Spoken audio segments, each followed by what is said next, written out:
That's an eternity of basketball ahead of us. Another beautiful steal perpetrated by Todd White. The action continues. A let's go situation here. Alexei Deacon going up against another team. Jeffrey Moore has perfect access to the bucket. What you saw from that normal replay of that last bit of action was Juan Fernandez actually wanting to dish off the aggressive pass to Jaworski. We're crossing the twilight zone. That's an eternity of basketball ahead of us.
This is an eternity of basketball. We're going to have episode 162 shortly. Before that, we remind everybody we are part of the Globally Ballin Network. And you can check us out on the YouTube channel of Globally Ballin. The top trending episodes. JV Gayoso still at number 1, all the way down to Nilo Cruz at number 10. And everyone in between. Which one is your favorite? Keep watching us on the YouTube channel of Globally Ballin. Check out globallyballin.com for original articles, audio, and video projects on the Globally Ballin Network. Catch us live on the Twitter page of Globally Ballin. So we're broadcasting live on that right now. Check us out on Twitter. Follow us on all social media. Linktree/Globally Ballin is what you need for easy access to all of that. So here we go, episode 162. I'm Charlie Cunha together with Noel Zarate, present. Sid Ventura, present as well. Yes, sir. And here we are for episode 162. May game pa sa likod ni Noel, no? So today, on episode volleyball 162, game. volleyball, alternative of volleyball, no, that's iba yun.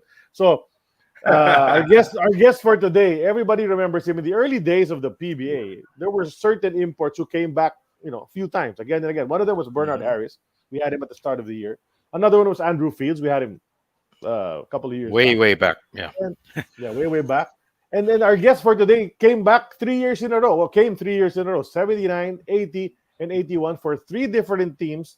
And what a batting percentage. He played 3 conferences. He won championships in 2 of them. So 2 championships here in the PBA. And everybody remembers him for one thing. 1, 2, 3. Free throw. You have to blow. Right. So we're going to talk about that later. But let's bring him in already. Let's get the party started all the way from Finland. It's 4 a.m. over there, so we appreciate him. Mr. Larry Pounds. We welcome him into our show. Larry, welcome to Alternative Basketball. Thank you very much. Thanks for having me. And we're so happy to have you. It's great that we were able to connect with you because Bernard led us to you. What a coincidence that you're there together with Mr. Harris. And then so let's start from the start, Larry. Everybody's hot to know about your Philippine stint, but before that, there's a lot more already that happened. Is it, based on your bio on the internet? Were you from Mississippi? Well, I was born in Mississippi, Okay. but my family moved to California when I was 10 years old. Okay. Okay. So where did you learn? Where did you learn basketball? Was it in Mississippi or was it already when you moved to Cali? And basketball when I moved to Cali. I learned quite late, and I was I don't know, maybe 14, 15 years old when I started to get interested in basketball. Okay. What was your sport before that? Did you have a sport that you preferred before you got into basketball? Well, yeah, I did. Well, whatever was popular at the moment, baseball, football, I was playing all sports. All right. I just like to play sports. Yeah, that's how it is in the United States. Yeah. So Yeah. In California, you started playing at 14. What got you into the game? Is it because people around you were playing it? Well, actually, when I was about 14, I was like a lot of kids my age. I was, you know, doing this Boys and Girls Club thing. We were Okay. always after school going to the Boys and Girls Club, and they had a lot of activities there. You could play. You had arts and crafts, billiards, sports, and I used to go into the gym from time to time and try to play basketball. Like a fish out of water. I couldn't really play. I couldn't really shoot. And they had one guy who was working there, and he was a basketball player in college. He went to, played at university. And he asked me one day if I would, I'd like to shoot the basketball. I was like, of course, because I was always shooting with two hands. And so he started working with me, after school, and I Hmm. started to pick it up quite quickly. And from there it started. I didn't really get serious, but I loved to shoot the ball because I could always make baskets. So I was just shooting and shooting and shooting, but I had no interest in playing. At that time you could only play in school, like junior high school, and I had no interest in playing until my junior high school coach, he asked me if I wanted to come out for the team. So I don't know. I went, and he was like, "Oh, you're a great player," and he gave me one little compliment that kind of stuck with me. And he said that I was one of the best shooters that he's ever seen at that age. And so that kind of piqued my interest, and maybe I wanted to try and pursue this basketball thing. Yeah. And I started playing there in junior high school. Larry, what was your height already at 14? I wasn't very tall. I was maybe about 6'1", Okay. 6'1". But I you got wasn't very noticed tall. already. Yeah. But you got noticed Yeah, I already, wasn't. even though you're only 6'1". Yeah, I didn't really get noticed. Just my high school, my junior high coach said because we needed players. Okay. Okay. Right. So I was, he was like, "Come out for the team." So I went out, but I wasn't really, 100% sold on basketball. He had troubles getting me to come to practice because I liked hanging out with my friends. Mhm. Well, did you actually have a shooting coach already assigned to you? Because they said you're a pretty good shooter, but of course you need to develop that. No, I just had this guy at the Boys and Girls Club. He just wanted to teach me how to shoot the basketball. And then once he taught me the form, and I just started using it every day. And I think it came natural to me. Mhm. Okay. And by that time, you were already where? Were you at Pasadena City College already? Or was that still at Bear High? No, I was only in ninth grade at that time. Okay. All right. Yeah, And I so when was did you still start? When did young. you start playing organized ball? When did you start Well, I participating in started tournaments? I went when I got to my first year in high school. I went out for the team. I was on the team, but still, I wasn't 100% serious. And my first year in high school, I was just on the team. I wasn't really getting any playing time until it was like if the team was winning by 20 or losing by 20, then I would get in the game. Okay, that's hard to believe now. But then I had my high school coach. He moved on to coach in a small college in California, and we got a new coach, and his name was Cleveland Buckner. He was a former NBA player. He played for the New York Knicks. Okay. And actually, he was in the game. He guarded Will Chamberlain when Will Chamberlain scored 100 points. Oh, okay. Okay. Yeah, he was he was playing in that game. wow. And his claim He didn't do too well, huh? Well, his claim to fame that he scored 33 points in that game. Oh. But Will Chamberlain scored 100, so it was like you only scored a third right. of what Wilt scored. Right. So did you learn a lot more about basketball? But he started to.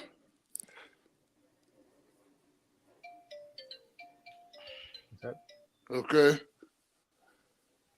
What was that, Sid? Yeah. What were you asking?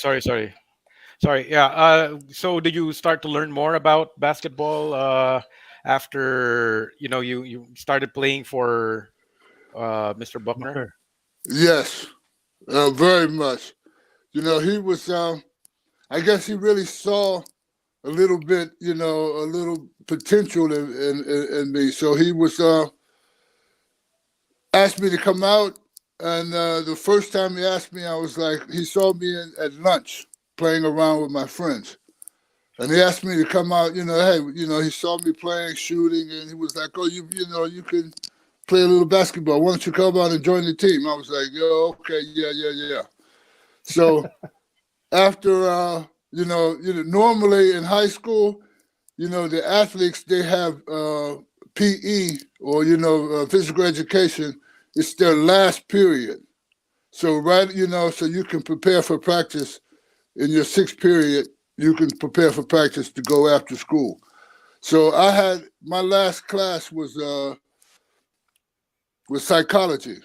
So after my final class, me and my friend, we went home. I didn't go to practice. So, the next day, he saw me at lunchtime. He was like, son, I thought you were coming to practice. I was like, yeah, I'm coming. And he said, okay. So after my last period, when the bell rang, me and my friend, we was getting ready to leave. And, because Cleveland Buckner, he was like about 6'8", and he weighed about, 280 pounds. He was a big man. So we opened the door, and he was like, okay, so we going to practice now? I was like, yeah, we going. So that was my first time going to practice. He took me to practice, and we started to practice. And then he was like, okay, I'm like, well, I need a ride home. He's like, I'm going to take you home. So he took me, he drove me home. He talked to my parents. And he was, saying, okay, well, your son, he has potential as a basketball player. And if he was saying to my mother that if you like, I can, possibly get him a scholarship to go to school, to college. Wow. Mm-hmm. And then he was like, my mother was like, oh, yeah, okay, that would be a good thing. So then he started to work with me. Every morning, before school started at 8, he would be at my house, at 6:45, and we would work out every morning, every afternoon. We did this all through high school. Wow. So by that time, Larry, because initially you said you were very reluctant to join the basketball Right. team. By this time, were you falling in love with the game already? Yes, I was. I started to enjoy it because I was seeing more and more success. Like I said to you, my first year in high school, I would get in the game, if the team was leading by 20 points or losing by 20 points. But now in my second year, I was kind of like the reason we were winning or losing. My play, and I enjoyed that. And then I started my senior year. I was, considered one of the best high school players in my area. So that was like, that was quite fulfilling. And, I started to really see my potential myself, So I started, I enjoyed playing basketball. All right, but growing up, of course, when you started falling in love with the game, did you start now trying to mimic some of the players who were playing in the NBA? I mean, who were your original idols when you were watching the NBA? Well, I didn't really have any NBA idols at that time. There was, in Southern California, there's, because basketball at that time wasn't, shown a lot. They were shown most of the time on, they were reruns late at night in Los Angeles.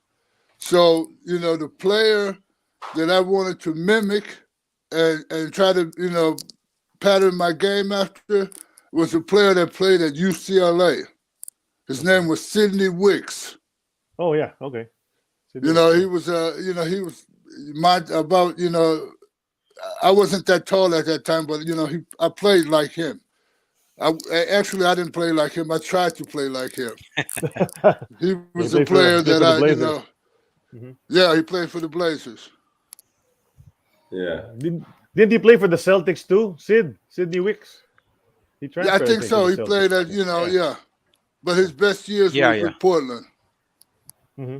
Yeah. But looking back now, I mean, the style that you were growing up in. I mean, I see a lot of Adrian Dantley in your game. Who are the other players that eventually said, "Hey, I played like this guy"? Well, I don't know. Sidney Wicks was that was my guy. I was trying to do everything Sidney Wicks, he did. And my coach, my high school coach, he taught me basically, those like that, that one dribble pull up, two dribble pull ups, and that turnaround jump shot from the post. That was from my high school coach. And, actually, from my friends always said that, they've never seen anybody shoot that shot better than me. Yeah, I remember. I was pretty good. Yeah. I remember now. You're telling me one dribble, jump shot, two dribble. That's really how you played when you were over here. It wasn't? No, that was the way you played. That was really the way you played. It was. And the turnaround jumper from the post. Yeah. That's exactly what you did. We're about to enter. I'm about to ask you about how you got to University of Washington. But before we do that, I guess it's time we enter what we call the time capsule, Larry. The time capsule is the group of photos that we prepared to go back through memory lane in your career. So, time capsule for episode 162 brought to us by Fitbit. Hey, there you go. Noel's got his Fitbit on, and Yes, I'm just gonna read the spiel for Fitbit. This is brought to you by Fitbit. Fitbit helps everyone in the world get healthier, from counting your steps to giving personalized insights on your heart rate and sleep patterns. Log your exercise and access great tools and content on the Fitbit Premium, all on the Fitbit platform. Check out their line of products on Fitbit.com. Feel the power of Fitbit. There you go. So let's enter the time capsule. Carla, let's show the first photo. Oh, wow. So here this is you with the Huskies. And so how did you end up at Washington? I'm sure because you said you were playing better. You were the reason your team was winning in high school. So did the scouts come to get you? Well, the assistant coach came to visit us, to visit my mother. And, he came actually that the reason I went to the University of Washington, my number one and number two choices was my number one choice was UNLV, Las Vegas, because of Jerry Tarkanian. He was the coach there. Right. And then the second choice was San Jose State.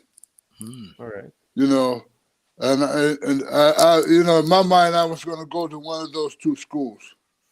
But my mother, she had, a different plan, because the University of Washington, when they came to visit me, they didn't offer me anything other than a scholarship and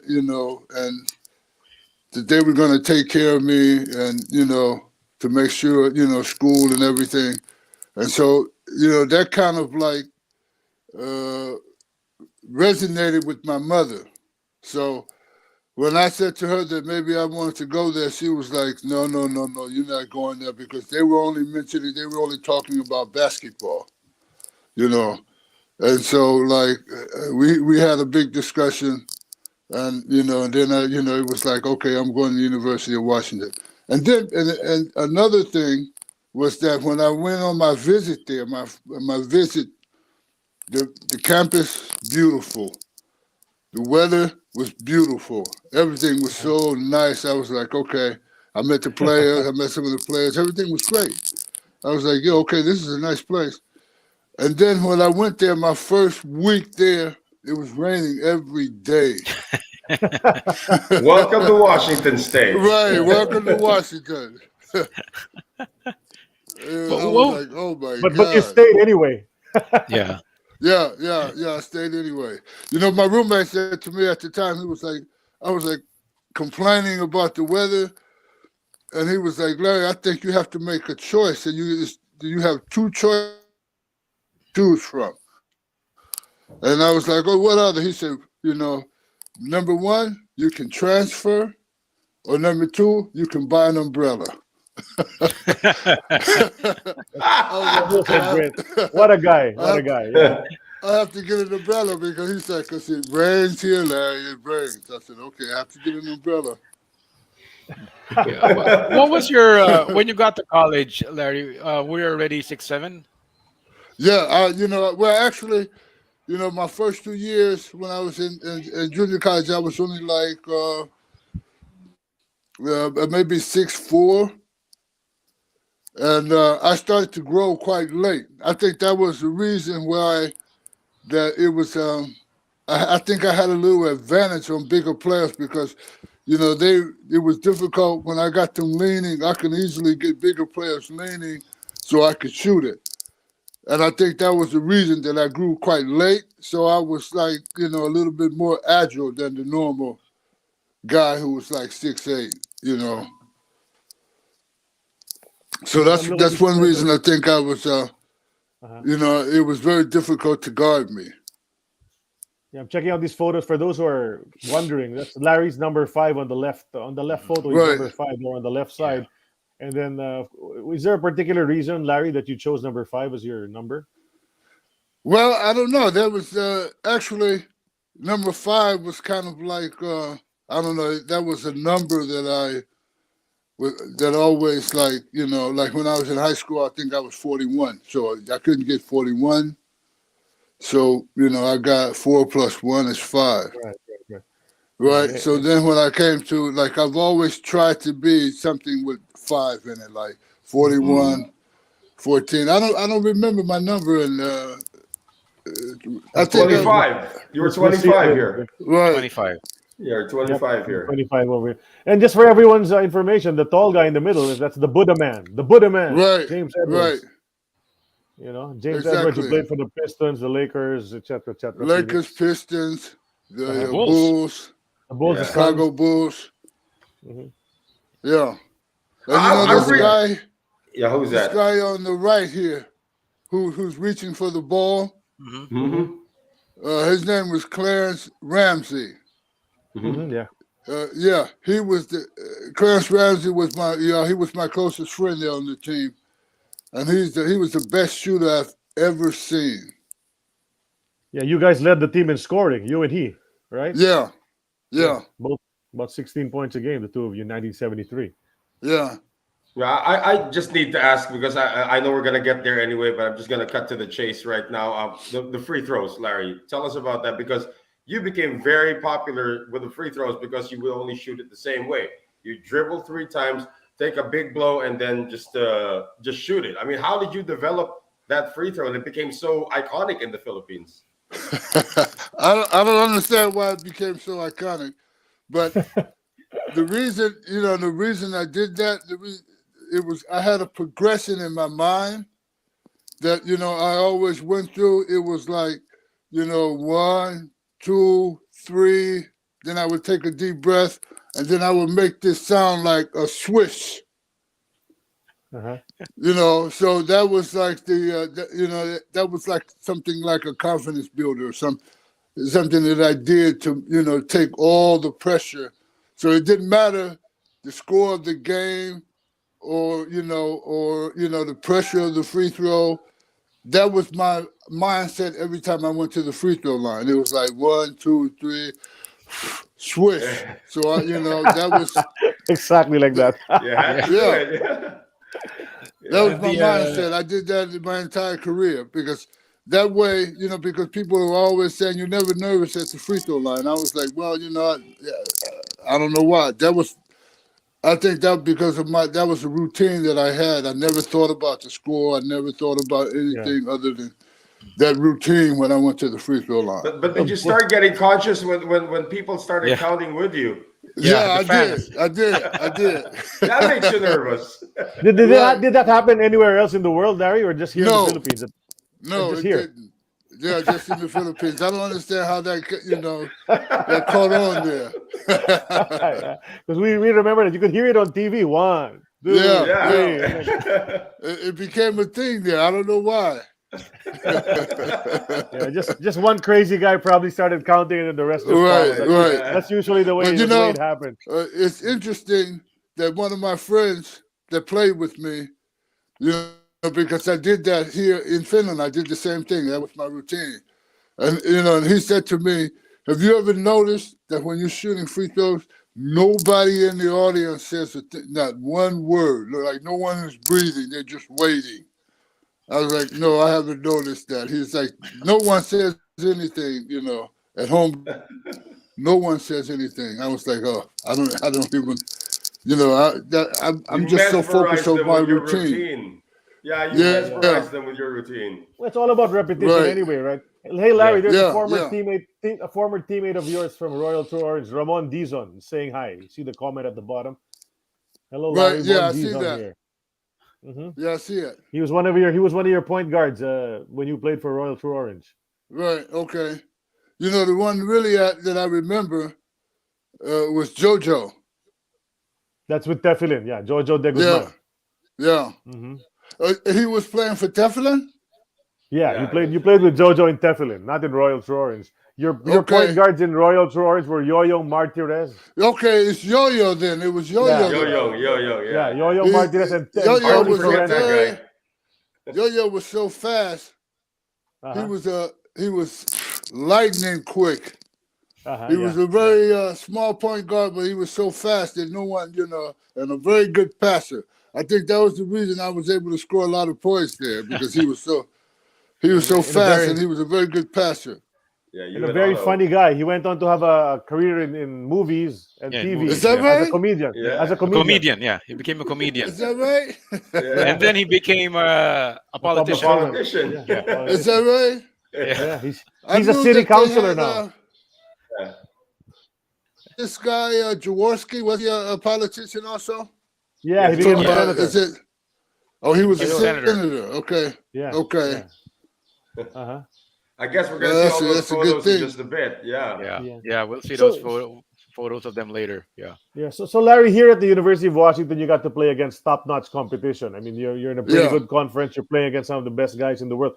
Can you recall, just for us, who you played against? Who are these big names that you played against, and who regarded you? Who did you guard?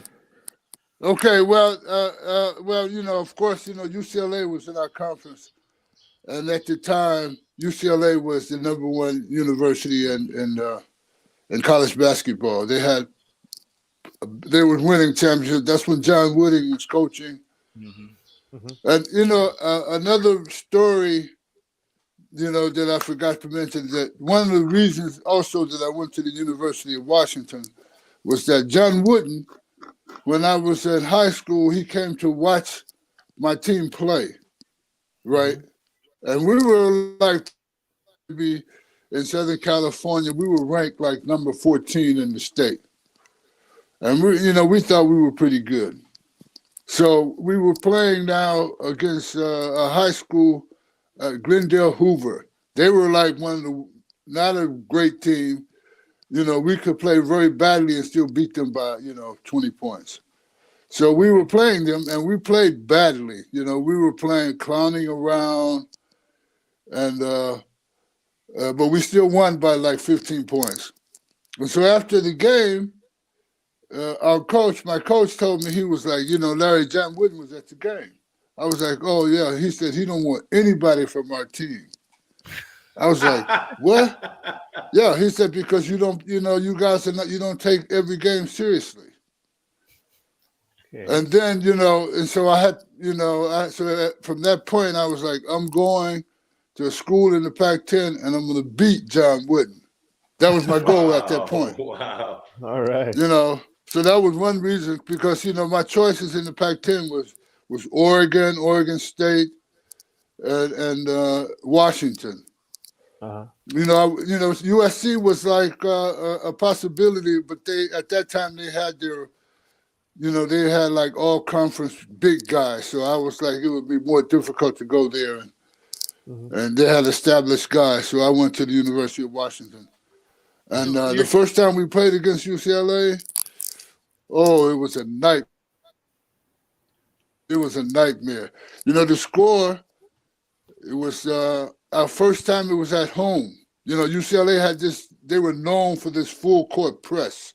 Uh-huh. And Bill Walton would be at the the back of the press. And everybody. Our coach was like, the entire week was like, you can't shoot layups against Bill Walton.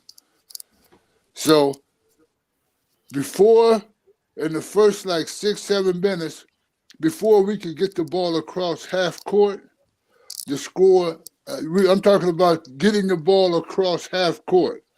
The score was already 24-0. Oh, gosh. Wow. I mean, it was embarrassing. It was embarrassing. We were playing scared, because our coach was like, "Yo, you can't do this against Bill Walton. You can't do this against Bill Walton." We were like, everybody was afraid to do anything. And of course, they had some great players there. They had, Marcus Johnson. They had Richard Washington. He was the top player in America at that time. David Myers. Schwinn Nader. He was a backup center. Right. Was Jamal Wilkes still there? No, he had left. Yeah, he had gone to Golden State already. And they had a great team.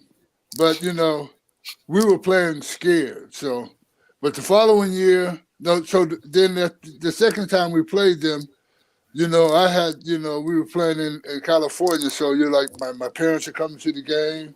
My friends are coming to the game. So I'm like, I'm going to just play the way I play, and forget about, listening to trying the game plan, right? And so I played pretty good. I think I scored close to 30 points. I started feeling good about myself again, that I could compete, against the best players in the country. So it was a kind of an awakening that you can respect, your opponent, but you can't, give them too much respect. You have to still compete yourself. Right. And then there was there was also players in the Pac-10. There was I think a couple of players that I played against came to the Philippines when I played there, from the Washington Wizards. They were the Bullets at that time. Yeah, sure. Greg Ballard. Yeah. Greg Ballard played for he was playing there. And then they had played for the Oregon, Ron Lee. They had a lot of good players in the Pac-10 at that time. So it was a very competitive conference. Well, you mentioned Greg Ballard. You mentioned Greg Ballard because the Bullets came over to play against the Philippine selection. Right. And you were one of the imports who played with that yes. team from the PBA, right? Yeah. You played with some of the guys from Toyota and then Crispa and all those guys. Right, and you played against the Bullets. Yeah. That's why Greg Ballard was in town. And you had a pretty good career at Washington, which translated into eventually getting drafted into the NBA. I mean, at least you were part of the draft, drafted by Golden State. What's the next photo, Carla? Can we check it out? yeah, here you are. I think this is in Finland already. Yeah, But that's you Yeah, right. got this is already. you did get drafted in 1975 by the Golden State Warriors in the fifth round, 87th overall. Is this something that you work out for the Warriors or any other team, and did you know you were going to get No, drafted? I didn't work out for the Warriors because I was injured at the time. I had I broke my patella, Oh, and I was out for the whole season. So they just took a risk, and drafted me because I was injured. I had broke my patella and I had surgery. So it was I was surprised because I was before the draft, my college coach was saying that the Boston Celtics were very interested in me. But when I had that injury, they were like, no. I guess a lot of teams passed on me because of the injury. Mhm, mhm. yeah, that was So unfortunate. you never got a shot to play in the NBA again after that. Well, I went to I sat out 1 year, and then I went back, and then it was camp I played in the summer league, and then I went back to the camp, and of course, that the following year, my knee was okay, but it would flare up from time to time. And Mhm. so, like right before, I played a preseason game there, and then it was like a little flare up. So they were like, "Well, we don't want to take a chance on you because we don't Yeah, know if you're going to recover from that knee injury." So I right, think right. I like to think that it was if it was today, sports Mhm. science is Mm. so far advanced now. I don't. That was a small injury, but at the time it was like teams were scared. So Right, and I right. and, Yeah. and plus at the I think I thought I was very good, but I got really not so I didn't really understand how the NBA works. Yeah, yeah. It's a business. Mhm. Right, right. And they were like, if we invest in you and you can't play, it's not doing us any good. Yeah, yeah. And just for everyone's information, 1975 NBA draft. Aside from Larry Pounds getting drafted, Cyrus Mann was also picked, number Yeah. 72 overall. Kevin Clues, who played for Tanduay, was also Hmm. chosen there. Ken Tyler, who became Larry Pounds' teammate, and Nicholas Studley also was Right. drafted. And Larry Fogel. Larry Fogel played for Gallery Dominique in 1983. So Larry Fogel was also drafted. So those are the four guys who played in the PBA who were drafted in 1975.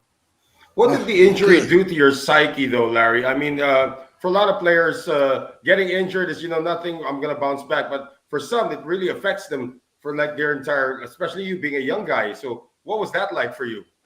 Well, that's a good question.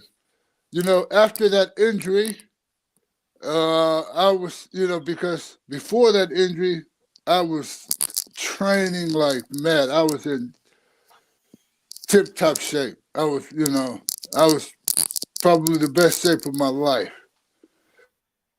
Just got chosen to play in Japan, Hawaii, Japan. They had these all-star games there, right? College all-star games. They had them in Hawaii. They had them in Japan. And I was, selected to go. My college coach was like, "You're gonna go." And then that spring is when I had that injury. It just crushed me. I was so crushed that I stopped playing basketball for maybe a year. Hmm. I didn't, I didn't go to the gym. If it wasn't for my friend, I had a very good friend. He was, constantly trying to get me to go to the gym. Come go to the gym. I was like, no, I'm through with basketball. I'm working out like this, and then this happens. It's like, no way I'm playing basketball anymore. And but he was persistent. And like 1 year, I think after a year, little more than a year, he was like, "Come on, Larry, let's go to the gym and shoot around."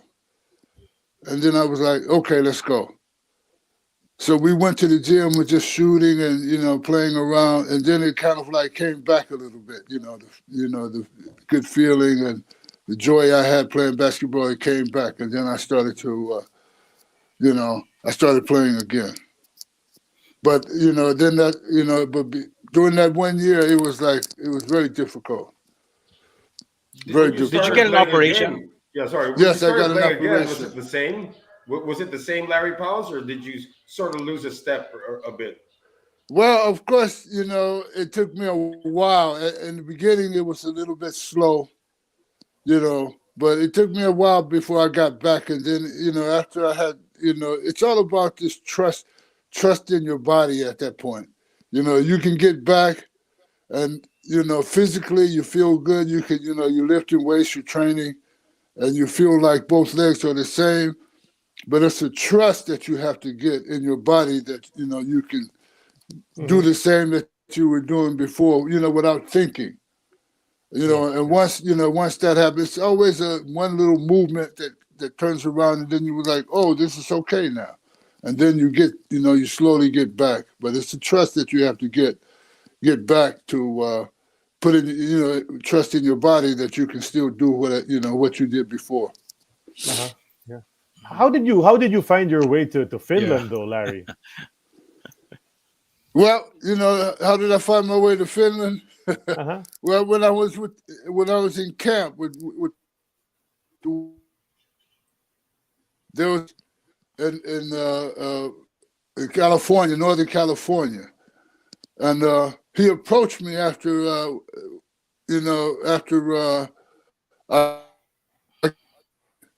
he approached me and was like, "Hey, would you be interested in going to Finland?" And I was like, "Well, Finland." He was like, "Yeah, they have good basketball there, and they have because he was from the same town that I eventually went to. My first year. Well, actually, my entire career, I played for the same team, and he was from that town. So he was like convincing me to come to this city that the basketball was good and and everything. So what I did, at the time they didn't have Wikipedia, so I went to an encyclopedia to Close enough. right, to find out about this country. So it was quite interesting. So I was like, okay, because he was telling me about players. He was like, have you ever heard of Hannu Paananen? And I'm like, who? Has he ever played in the NBA? No, he hasn't played. I'm like, no. I was like, no, I haven't heard about him. But so I came here, from because of him, and plus there was another guy that I played with against in junior college. His name was Wayne Kemp. He was here before I came, and he was like, yeah, it's a nice country. People are very nice, and so that was the reason. All right. So How'd you find the quality of play there? The league, league itself. It was very good. They had at that time, the quality. It was good, but the league wasn't really a professional league yet. The players, the local players, they all had jobs, normal jobs. And they couldn't practice like, in the Philippines, players can practice, like they're professionals. uh-huh. And in Finland, in the early stages, they were, most of the players, they had jobs. They were either, they worked for the city or they worked, firemen and, so they weren't really a professional league there yet. So it was slowly they built up to like now it's completely a professional league. So you were there in the early days, huh? As they were building up.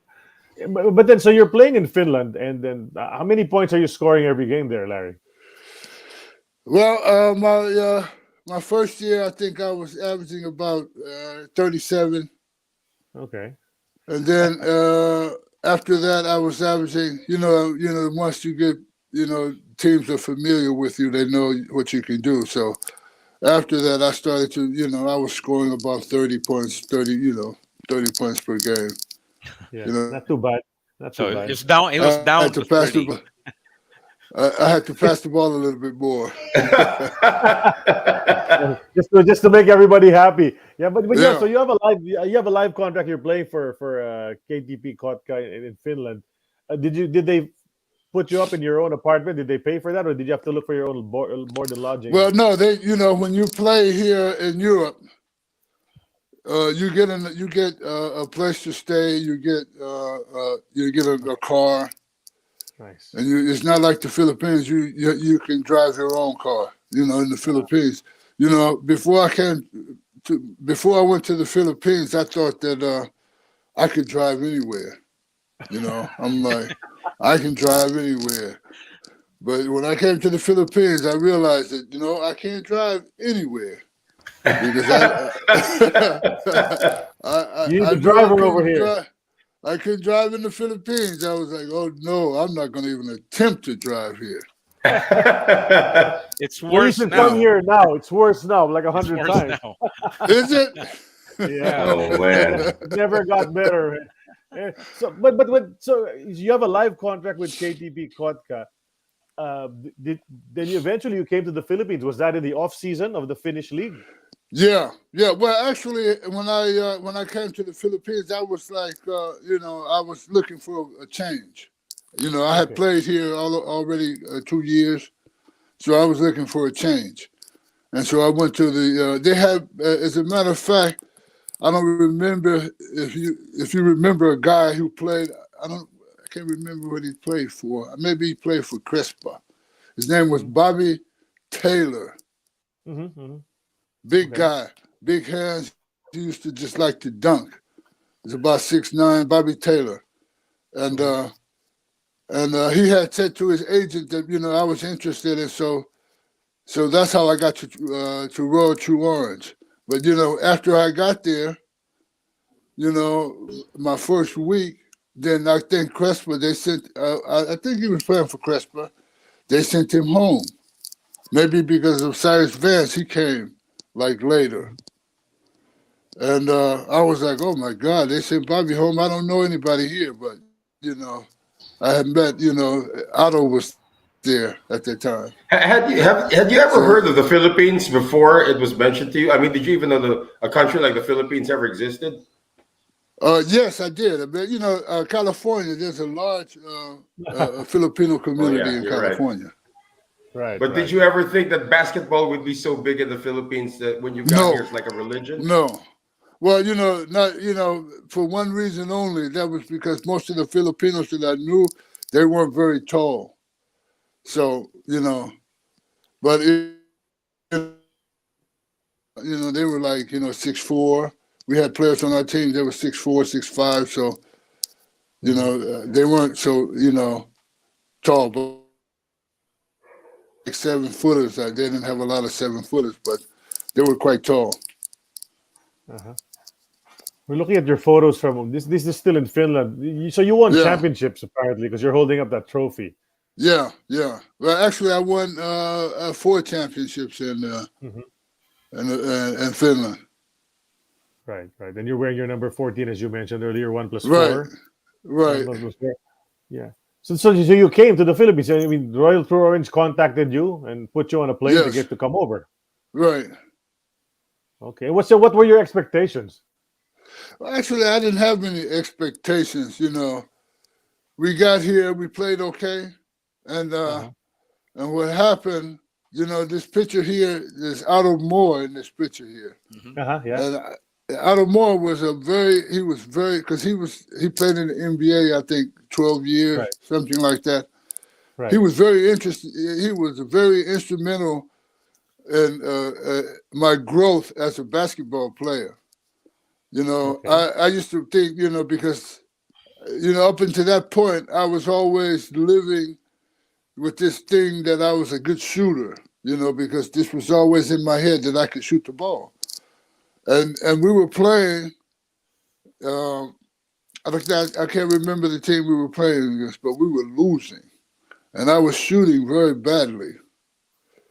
And so at halftime, coach, I think, El Campo, he was like, "Oh, you guys got to come better. You have to play better." And we was like, yeah. And so, okay, at halftime, we were going back to the court. So Otto was like, "Larry, he was like, stay here for a minute. We want to talk." He was talking with me. He was like, "Look, you have to start, we need you to start scoring," because me and Otto, we made a deal. It's like Otto said, "I'm going to rebound and play defense. You're going to score." Right? I was like, okay. But then now I'm not holding up my end of the bargain. Because he was like, "Larry, we need you to score." I was like, "Look, Otto, my shot is off. I'm not hitting my shot today." He was like, "Hey, that's not the," he was like, "Look, if you're hitting your shot or not hitting your shot, that's not the problem. You have to score." I was like, "But I'm not shooting well." He was like, "Look, well, you need to get closer to the basket." He was like, "You need to get closer to the basket. You need to start driving. You need to get close. You have to start."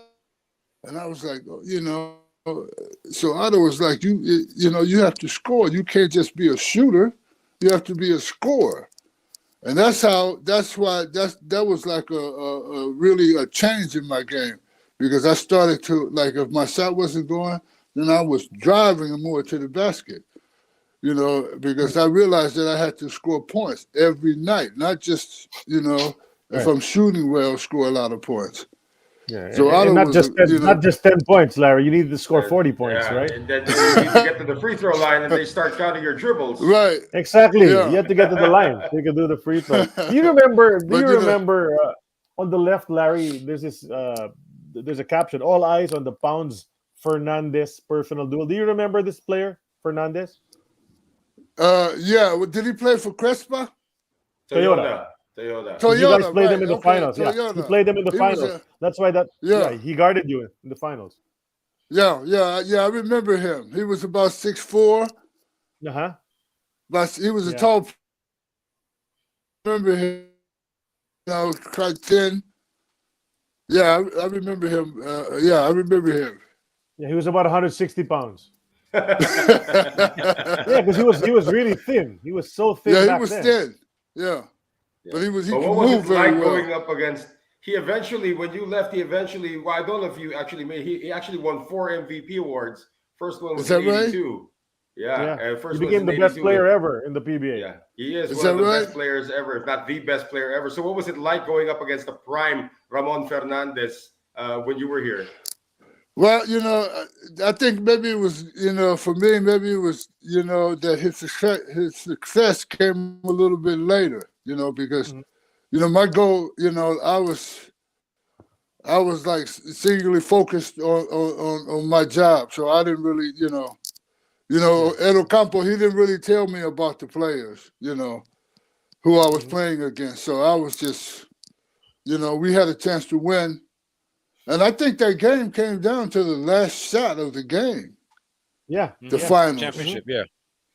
And Ramon Dizon had a big role in that game. He was off the bench and he was put in, the guy who commented earlier. With no athletic supporter. With no athletic supporter around. He didn't think he was gonna play, he didn't even wear his supporter. That's quite interesting news. He was our guest on the show, and he told us that he didn't even wear his supporter. He knew he wasn't going to play. All of a sudden, Coach Ocampo called him, put him in, and he helped you guys win the game. So that's the story. What were your memories about that, though? I'm sure Araneta Coliseum was so full, and smoking was still allowed at the time, so it was smoke filled. Well, one of the memories one of the biggest memories that I have of that game was that it was 26,000 people at the game. That was amazing. That the Coliseum, was like packed. I mean, it was like, I think it was sold out. That was the biggest memory I had, that there were so many people there at the game. And then, and the fact that we won the game. I think I played pretty good in that game, I think, if I remember correctly. So, played I can't pretty good in that remember. whole series.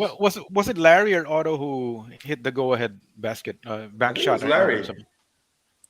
I think it was yeah, Larry. I think it was me because it was an out of bounds play. Yeah, you hit it off the glass. I remember, and then you were up by one. I think it was Swiss all nets. Uh-huh. And you know why? Yeah. You know why It went- Sid? You know why Sid remembers that, Larry? Because Sid was a big Toyota fan, so he was Yeah. cheering So against. was Is that three right? of us. Yeah. Three of us were Toyota Then fans. on the next play, Toyota was bringing up the ball. Francis Arnaiz had the ball, and then Yoyong Martirez came up from behind and stole the ball, and then dribbled away the time. Yeah, he did a Bob Yeah. Cousy. Yeah, he did a Bob Yeah. Cousy. He stole the Yeah. ball from behind. That's why I can't forget that play. It was also Yeah. the first time in PBA history that a team not named Toyota or Crispa actually won a championship. Right. I think that was the first championship that Royal Tru-Orange has yeah. ever won. That's Guess right. what? And now they've won the most. They're the Yeah, they've winningest won. team in the PBA now. You won Is the that first right? one. They got Yeah. 25 Well, now. They have 25. 25. Well, it's good that I was a part of that. That start. Yeah, and everybody remembers. If you look at the photo, Larry, maybe you're bringing back some memories of who your teammates are. You see number 14, that's Yo-Yo Martirez. Right. And then the guy beside him, number 7, that's Tony Torrente. He was the Okay. other point guard. There's a guy to the right of Yo-Yo Martirez, that's Richard De La Peña. He was one of the bench players, but he's also already been a guest on our show, and I think he's watching Okay. now. And then the guy sitting down, you see his head in front of Yo-Yo Martirez. That's Rudy Lalota. Rudy Lalota. Okay. Rudy Lalota. He was one of the centers. Your backup to Otto, I suppose. At that time. Right. We had another guy that was a wing player, quite maybe 6'2", 6'3", good shooter. Jess Migalbin. Yeah, Right. it must have been Jess. Jess yeah. Migalbin. That's probably Jess Migalbin. I'm thinking. Good shooter, 6'3". That's Yeah. Jess Migalbin. Well, they all wore their hair the same way, though. They all look like somebody from the Beatles or something. Yeah. I guess that do you was the want style. to?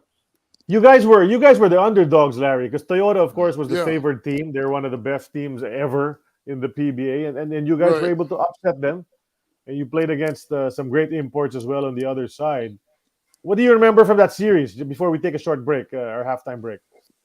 But I just remember that we were at that time because we had played very good during the season, and we had a good formula that was working, and we were quite confident. We were very confident. That we could compete. I didn't know if we.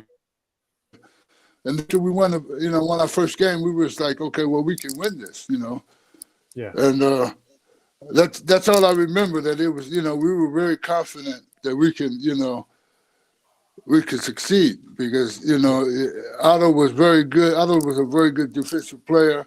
It's very difficult to score against us, And then we had a very good concept. It was like, our concept was like, we moved the ball and okay, I was shooting a lot, scoring a lot. And we had a style of play. We had good players. So we were very confident that we could, that we could get the job done. You went 21-5 actually that tournament. 21-5 was Right. your record. So you lost. And those we 5 had, games. we beat some good teams there. We beat, I think we beat Crespa. Yeah, you got We Crispa in the beat, semifinals. Yeah. Yeah. And we beat, during the season, they had this, I think it was Gilby's Gin. Mhm. They were supposed to have the best imports. Yeah. Yeah. Had Larry Larry McNeil? McNeil Larry McNeil. Yeah. Larry and Dean McNeil. Tolson. They were Dean two Tolson, former yeah. two former Right. NBA players. And then That's of course they had and then I think it was it UTEC. Tanduay? UTEX. Yeah. Tanduay. UTEX. UTEX, they had Yeah. Glenn McDonald. Mm-hmm. I think Glenn McDonald was playing with them. Yep. They was That's all right. like NBA players. So That's it right. was like a challenge, a challenge to play against those guys. Yeah, of course you remember those imports that played against you. You're Yeah. rattling out all the names, Larry. Yeah. And another guy who was the number one guy that I was really competing against every time we played was Dean Tolson.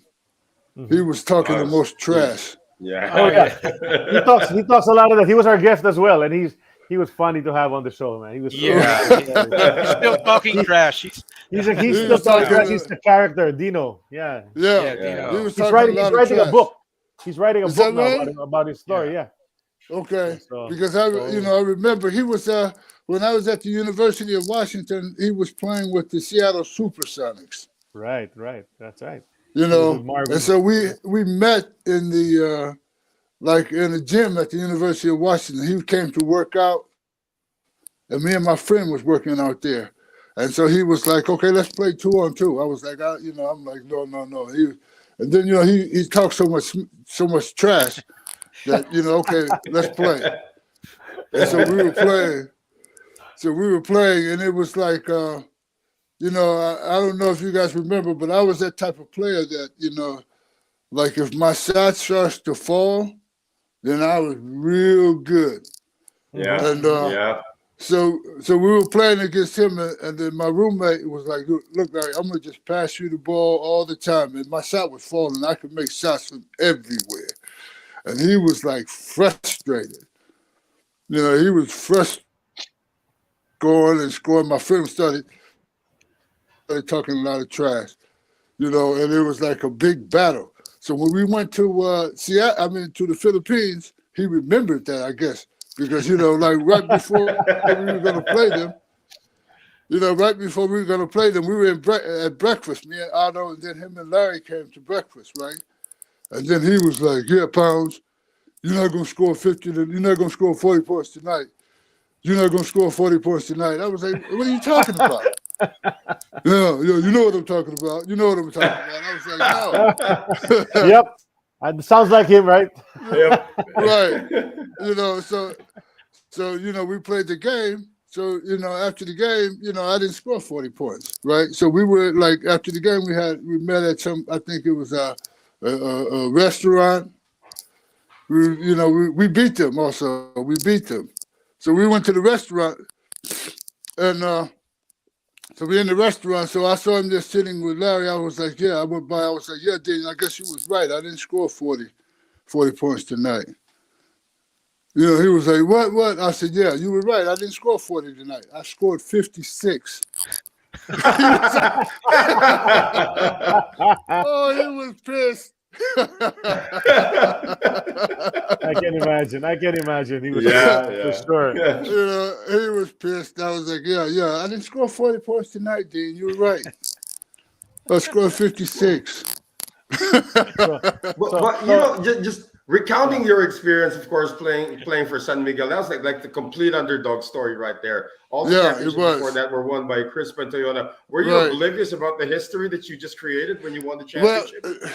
Well, actually, yeah, I was. As a matter of fact, we were talking about that with Otto about 6 weeks ago. That that was unbelievable, that run that we had there. And I guess the rules of the PBA at that time was like didn't allow us to come back together. I think for some reason we couldn't come back together. They took Otto over me. Because Otto, I guess, you can have one player over, I think, was it 6'8" or 6'6" or whatever it was. Yeah. They changed the rules. They changed the rules? Yeah. The following year, I think they changed the rules. So we couldn't come back together. So, that's why they didn't keep us together. But also, the following year, they also put the three-point line in. So more reasons, more options for you to score. Right. Yeah. Up to that time, the 3-point shot was not part of the game. That's the championship photo. That's the rare championship photo. Winning for Royal Tru-Orange, the first championship in San Miguel. Hey, Royal Tru-Orange is still a brand in the Philippines right now, by the way. Is it? As a matter of fact, it was very good. Yeah. It was very good soda. They also were selling poultry. Yeah. I think they were. Yeah, they're everything. They're into Yeah, everything now. Now they're into bridges even. So they make bridges. Yeah, They make the new roads bridges we too. have are all San Miguel Corporation. Okay, so Yeah. that's the first half of Time Capsule on this show. And that's just we have some more photos. We're just going to remind everybody that we're part of the Globally Ballin Network. And there's another show on the network called Next Man Up. Catch all the episodes on YouTube and Spotify. Watch Next Man Up on the Globally Ballin Network. And watch and listen to us on Spotify, guys. We're on Spotify. An Eternity of Basketball is there. Give us a 5-star rating. Show us some love and rate us 5 stars on Spotify. And you can become our monthly supporter here on An Eternity of Basketball, $4.99 or 250 pesos a month on Spotify. And we will mention you and we will love you forever if you become our monthly supporter. And go to the Globally Ballin Southeast Asia Facebook page for tidbits on all the shows on the Globally Ballin Network. That's on Facebook. So let's return to Time Capsule. Once again, we remind everyone, Time Capsule is brought to us by Fitbit. It helps everyone in the world get healthier, from counting your steps to giving personalized insights on your heart rate and sleep patterns. Log your exercise and access great tools and content on the Fitbit Premium, all on the Fitbit platform. Check out their line of products on Fitbit.com. Feel the power. Yan. And Noel is brandishing his Fitbit on his arm right now. Are you using it, Noel? You got to use it. You got to get the steps, my friend. Okay? Yeah. Aside from all of that, and make sure your heart rate is good. Let's enter the second half of the Time Capsule. Look at the next photo. So this is you playing in 1980. So you didn't come back with Royal Tru-Orange, Mr. Pauls. Right. You came back in an invitational tournament. I think it was just a 10-game invitational tournament, which you won. You were with Kenny Tyler, some other guys. Nicholas Studley. And there's the picture. Nicholas Studley. Yep, there you are playing in a Nicholas Studley uniform. I'm so glad I found that. And I guess you're playing against the other foreign team that played in that tournament as well. That's the Adidas team, I think, that came here. Yeah, the Brazilian team, right? Yeah. France. So you won that. Oh, was it France? Oh, the French team, yeah. French, so you came and you come back just for 10 games and you win another championship, Larry. You remember that? Yeah, actually, I remember that. I think I came. They had already played one game before I got there. We lost, I think. Mm-hmm. And because I had a stomach virus, so I couldn't leave with the team. So I had to leave a day later. And when I got there, we had already lost the game. So, I think I came, when I started my first game, I came off the bench. I started off on the bench, and it was difficult. So, I think, we had such a lot of players, a lot of very good players. So I think, at the first game, I thought that the only way that I could make an impact on the game was with defense. And I think I was playing a lot of good defense in the first game. I was getting a lot of steals and I was scoring that way. So then the team got a little confidence and we won the game. So we had a little confidence, and then more and more I became a major focal point of the team. And I think because before then they had a guy, I think his name was Larry Moffitt. He was a big guy, about my size, very athletic. And he was a very good player, but he was more or less a five guy. I was like a wing guy, so we had different styles of play. But I remember that. I think we had Kenny Tyler. He was a very good player, very good point guard. Right. I don't know. He was. And we had another guy. He was a left-handed guy. He went to California. I can't remember his name. Mm-hmm. Another former teammate. Another former teammate of yours is saying hi, Larry. Marlo. Yeah, Jack, I see that. Jack. Yeah. Yeah. He was the guy who could jump. He could jump really high. Yeah, the jumping jack. Right. Jack Hakutin, yeah. For Royal Tru-Orange. So he was your teammate there. And then the guy go ahead, Sid. Go ahead. No, yeah. Do you remember? I was gonna ask. Do you remember this player from Toyota, Andy Fields? Yes, I remember Andy Fields. A very good player. Very good player. Andy Fields was excellent. He was actually Andy Fields was one of the best players there. Very good. Mm-hmm. Yeah, all around. 6'9" rim protector. 6'9" rim protector. Good scorer. He's very good. Yeah, he's been on the show as well. And he just retired. I met Andrew when he was playing in Switzerland. Oh yeah. Oh yeah. He played told in us that story. Switzerland. Remember the Marvin Gaye? Is that the Marvin Gaye? Yeah, story? Marvin Gaye was one of his teammates there. One of the pickup games. No, that's it. He was hanging out with Marvin Gaye. But Marvin Gaye also played some ball. Yeah, he hung out with Marvin Gaye. Okay. Yeah. Can you imagine that? That was a crazy story as well. So you guys won the championship. 10 games. You were 7-3. So your scoring average went down to 23 points a game. Not bad at all. 10 rebounds with all those other guys.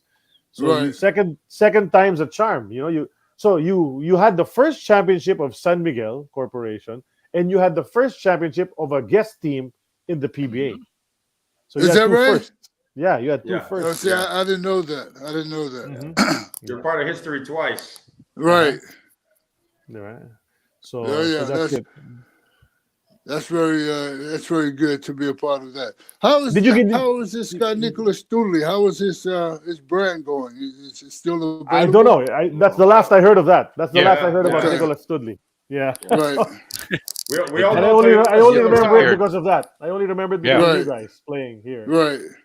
And we all know Toyota's still around because we drive Toyotas here. Right. Sometimes I go to Eurobasket, and I follow some of the teams there. A lot of the teams I don't even know. The names are changing so much there. Companies, I guess they're company names. This is when I watched you live. I think I was at this particular game, also probably another game, but this is of course you, Ira Terrell. It's Jho Jho de Guzman, right there at the back as well, and then you're guarding this guy.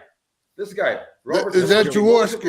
That's Jaworski. Yeah. What was it like playing against him? Jaworski was a very powerful guy. He was like a very strong guy. Good shooter. He was quite, he was an excellent player. He was a very good shooter, very crafty, very strong guy. He'd actually guard you in the post. I remember a lot of times when you tried to post him up and he'd guard you, and he'd say, you had a tough time against because he kept on banging away. He was like, he had very strong legs. I remember. He was a very difficult guy. We didn't have so much success there with Teflon. I don't know. No, not much. Yeah, it wasn't one of the stronger teams. In fact, it was just a 2-year team. After you left, that was the last season of Teflon. Yeah. Oh, is that right? Okay. Yeah, 82. But Teflon as a brand stuck around a while. I think they're still around as a brand. Okay. Mm-hmm. I think Jaworski was trying to karate chop you here, right? It's possible. It's funny that you mentioned that because the first game I went to watch in the PBA in Araneta, they were playing Gilby's Gin was playing. I don't know who they were playing against, but anyway, Dean Tolson, he had some conflict with one of the players, with one of the Filipino players, and they started after the game. They had a little ruckus there. Yeah. Mm-hmm. And he started to karate chop Dean Tolson. I wouldn't put it past him. Right. Dean Tolson was how in the Araneta, I think both teams they go out the same time there. Yeah. Up to now. Yeah. And they went out, and then all of a sudden Dean Tolson is running back to the gym. I was like, what's going on here? They were this guy was after Dean Tolson. No, I think we did briefly talk about that incident when Dean was our. Is that right? Yeah, we talked about that. I'm trying to remember who the player was. I'm sure we can identify him if we go back to that episode. I'm sure our fans can identify him too. Yeah. Well, with that in mind, Larry, do you remember which player sort of welcomed you to the PBA during your first stint? Oh, that's 1979. The first guy who gave you a big hit, Larry. I don't. Let's see here. I'm trying to think now. While Larry's thinking, someone's asking, "Is that Ira Terrell?" Yep, that's Ira Terrell, number 32. That's Ira Terrell. Mm-hmm. Yeah, right in the picture. Yeah, Yeah, number 32. I think it was. I think it was. I don't know when did we play them, because I think I was playing quite good early. But this guy Aaron James, he was a UTEX. very UTEX. He was a UTEX guy. UTEX, yeah. Together with Yeah. Glenn McDonald. yeah, Glenn McDonald, right? You're talking He about was, parking lot, Aaron parking lot James from the Right. Utah Yeah, Jazz. yeah. But you know, I think a player. There was actually 2 players in the Philippines that gave me really, really big troubles, and that was they had a guy named Hearns there. Jim Hearns. Jim Hearns. Jim Hearns, and then a guy named Robinson. He played with, I think he played with UTEX. James Yeah, Robinson. James Robinson. James the guy who had his Robinson. shoulders Or up. Billy. just like No, this. not Billy. James. No. Yeah, he was, he was about 6'4". Same with Hearns. Okay. But they were so fast and athletic, they would always harass my shot, because I could never lose them. I could never get them leaning, and they were always like, they wasn't blocking it, but they were making me change it, and and they were very difficult for me. Those 2 players were very difficult for me to score against. I had to really do a lot of posting up when I played against them. Yeah, in this picture, of course, you have Jho Jho de Guzman also. I mean, Jho Jho de Guzman, when the 3-point line came around, he started becoming famous. Yeah. Because he was a knockdown 3-point shooter. Yeah, he was. And so did Jaworski. Jaworski was also a 3-point shooter. Yeah. Yeah. Was and he? Atoy Ko Was for he? Crispa. Yeah. Right. Yeah. Okay. He had the This other record guy for a from- long time till somebody Yeah. beat him. Yeah, he had Yeah, 8 this other innings. guy Okay. from Crispa who was MVP when you showed up, Atoy Ko, you just shoot from like 30 feet. Right. No Exactly. problems. He was a great shooter. Mhm. Yeah. I remember him. He was a great shooter there for Crespo. You're hearing the names, Larry. You're starting to remember all these guys. Yeah. Yeah. Yeah. Yep, that's what happens here on the show. There's another What's the guy next- from what's the Crispa next used photo? to. Yeah, there's another guy from Crispa who used to defend. His name is Philip Cesar. His arms are longer than him, right? Yeah. Right. So this is Yeah. this is I'm from the remembering all of these guys. Yeah. This is your page. Yeah. Which annual is this in? This 81. This is your final season. Oh yeah. So there's all your stats. Yeah, the stats from your three-year career. So yeah, your career high actually here was 60 points, which you Against scored Toyota. we scored for Against Royal. Toyota. Yeah. So I you think scored that game 60 was and played 50. in. I think that game was played in Cebu. Oh, in Okay. the province. Yeah. Out of town. Yeah. Okay. Yeah. Okay. Well, in If the I'm not, sweltering heat. maybe, yeah, because every now and then, I guess they would go out to the province and play games there. Yeah, Yeah, they we still do. that now. Yeah. Okay, And it says you shot 84.7% from the line. right. 122 of 144 free throws. And of course, and every single 144 of those free throws, the crowd was chanting along 1, 2, 3. Because Jordan, by this that's time, this was your third year already, so Yeah. everybody Yeah. knew that. Right, People were Right. cheering, and people would Right. chant, right? Yeah, but but overall he shot I 85. think it was a good thing because it showed that they were into the game. Oh, they're They were always paying in the game here. attention. Were you Yeah. surprised at how much the Filipinos were enamored with basketball when you were here? Very surprised. I was very surprised. Basketball is the number one sport there. I think. Yeah, At least it seemed like it when I was playing because all the games there was like on game day there would be 2 games on television. The crowd, they got good crowds there. It was very, as a matter of fact, I think that when I played for Royal Tru-Orange, I think we kind of developed one of the biggest followings there in the league. Yes, Yep. yes. Because you were up and coming. because, People were sick. People were sick of Crispa and Toyota. And Yeah, they you kept winning everything. So when you guys went up, Yeah. and people, let's cheer for this underdog, right? Right. Yeah. I think so Eventually it was, because we were Royal getting more Shores and and more UTEX. support. Yeah, UTEX also Yeah. had a following there because of Bogs Adornado. Well, I don't know if you Okay. ever. Yeah, I never got to play. Oh, you did get to play against Adornado in '81. Yeah, Yeah, I because Canadian, we were. remember. Mhm. Yeah, we were. I think like during the season and I could, as games went along, I saw that we were getting more and more followers. So it was quite good. Well, San Miguel is one of the most popular teams in the PBA right now. We're probably just the third most popular team right now. Right. Okay. Now, But, of course, San Miguel, go ahead, they have Larry. very good beer there also. Yes. That's fantastic. Yep. Up to this Glad you day. remember. Do they have San Miguel beer in Finland? No.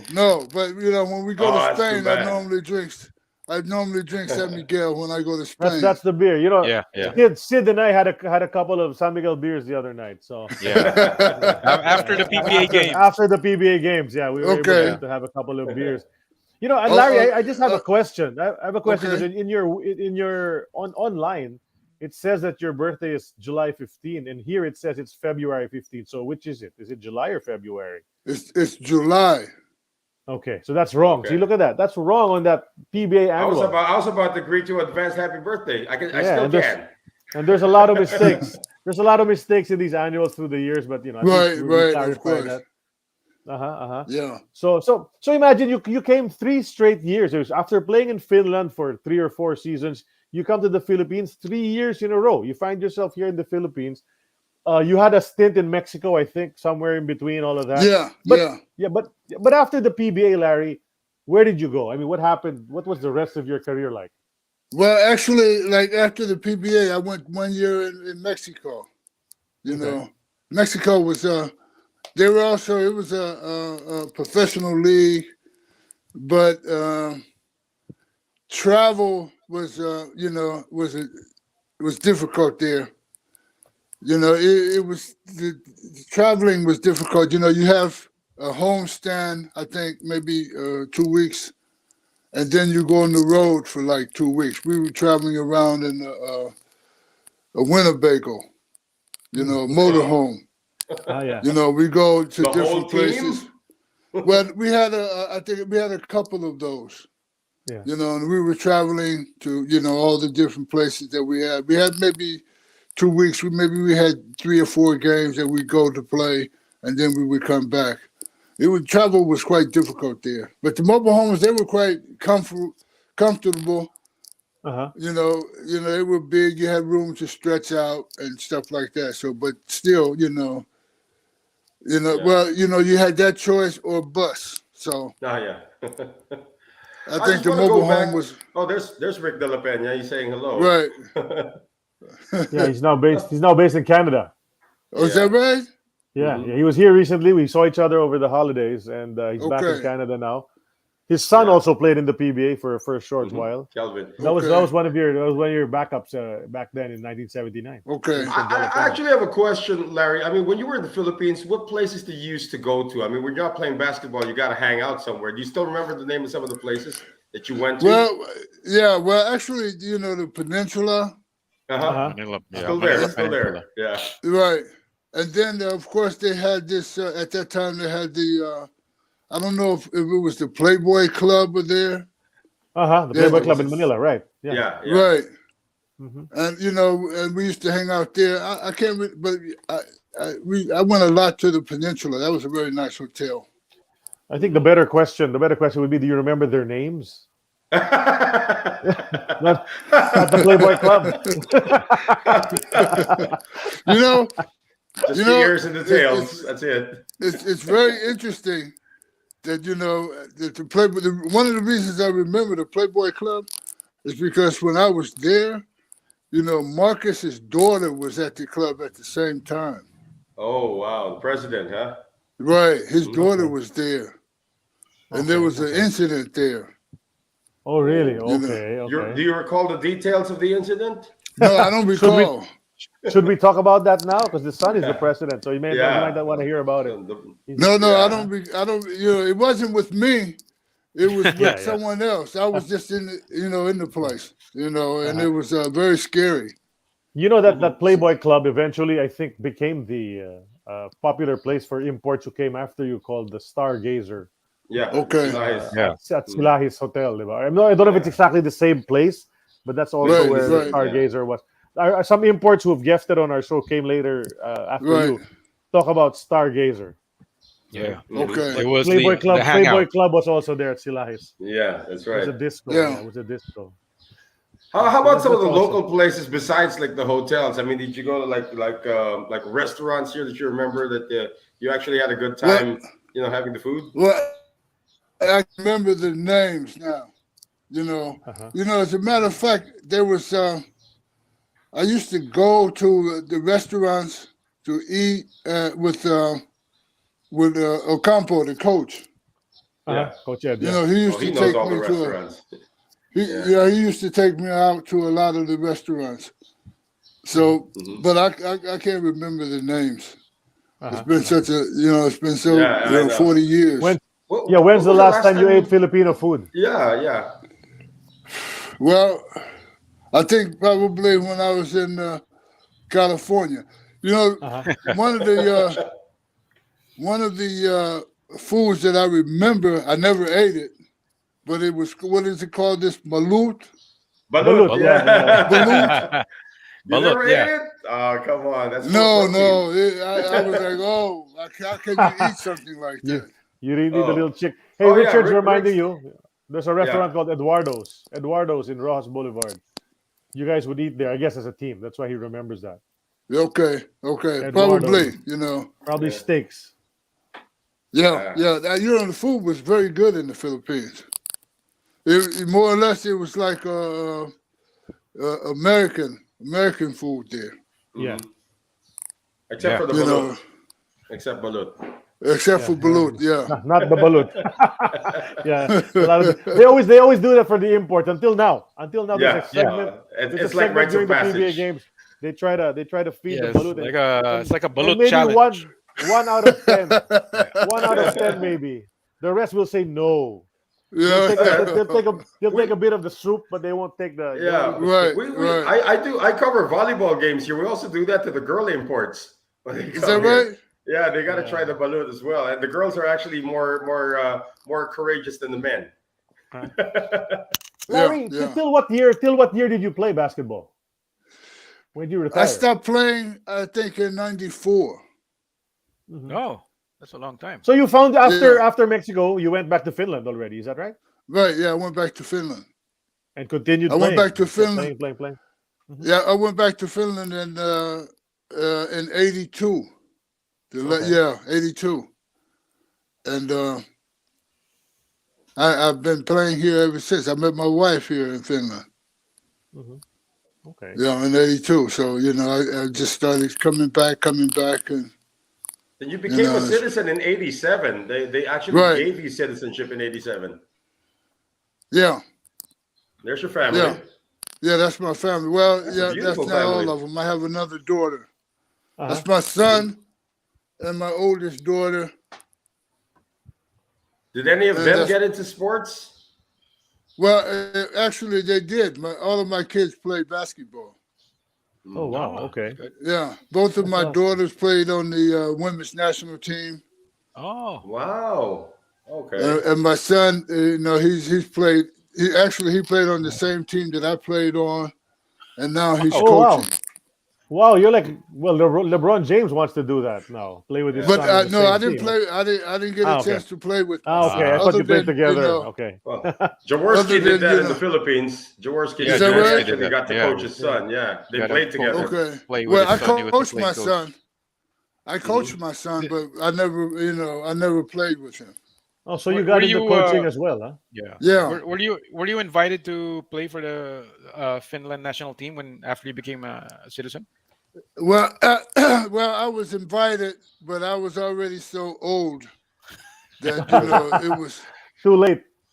Yeah, it was too much stress. I wanted to have the summers, with my family and because here like the national team they practice all summer and play games. So I was like, I don't want to do that. Mm-hmm. It was too much. And you did tell me when you went back to Finland after the PBA, you discovered that a former PBA import was there as well, Bernard Harris, who we had on the show. Exactly. Yeah.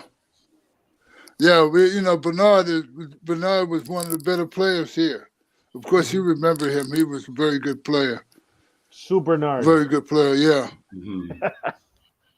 Oh, you also had a pretty long coaching career. You know, when you retired in '94, you coached 6 teams until '09. So, what got you into coaching as a natural transition? I think it was just basketball? a natural progression.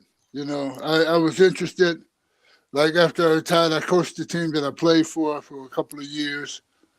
Then I coached women. I coached my daughter. My daughter's team, she played professionally for this team, so I coached her for like a couple of years. And then after that, I coached the men's team again for a year. And then I just started coaching juniors. I coached my son, you know, for a few years, and, you know, and just been in the lower level, you know, coaching, where it's not so much, you know, just you can help the younger kids. So, you know, I've been doing a lot of that lately. You know, the funny thing is, guys, we started out. Larry was telling us how reluctant he was to be a basketball player. Yeah. They want to play. Then he got into it, and until now, you're kind of still into it because you've coached, you've played overseas for 20 years. It's crazy. Yeah. You know, I think the reason I stuck, you know, I kept into basketball was because of my kids. You know, when they started to, you know, interested in sports, I always told them, I was like, you know, you do not have to play basketball, but you have to, you know, I said, but you have to, like, you know, get a hobby. You know, you have to have one hobby in sports. You got to be in sports some kind of way. Doesn't matter if it's basketball or, you know, for me, it doesn't have to be basketball, but it has to be something. Because, you know, I'm a firm believer that you need to be moving around. Sports is it's a good thing. You know, it keeps your mind, you know, keeps your mind right, keeps you healthy, keeps you, you know, you have goals, you learn how to, you know, work as a team. You know, you learn how to deal with people. You have, you know, there's a lot of advantages of participating in sports. You learn discipline.